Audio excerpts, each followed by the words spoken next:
তো বন্ধুরা, আমরা এখন চন্দ্রভাগা বীজপুরে যাচ্ছি কোনরক সূর্য মন্দির দেখতে। তো কোনরক সূর্য মন্দিরে পৌঁছে গেছি। আর কোনরক সূর্য মন্দিরটা থেকে আমাদের অনেকটা হাঁটতে হয়, মানে গাড়িটা অনেকটা দূরে রেখে রাস্তাটা অনেকটা বড়, তো সেখানটায় আমাদের হাঁটতে হচ্ছে।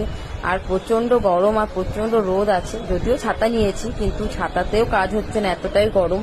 তবুও ঘুরতে যখন এসছি তো ঘুরতে তো হবেই।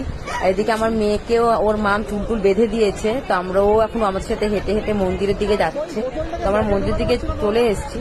তো আমার বর যাচ্ছে টিকিট কাটতে। টিকিটের প্রাইস যতদূর মনে হয় 40 থেকে 50 টাকা।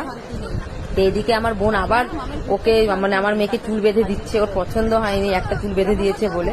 তো একটু সময় পেয়েছে যে আমার বর যখন টিকিট কাটতে গেছে তো বললো দে আমি লাড্ডুকে একটু চুলটা বেঁধে দিলাম, দে।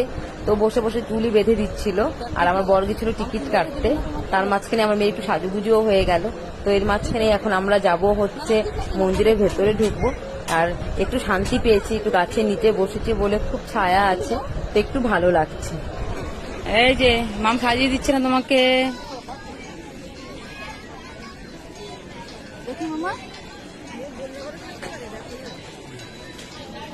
সুন্দর লাগছে মাম্মা।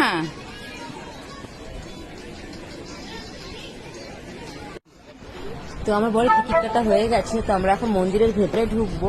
তো তোমাদেরকে রিকোয়েস্ট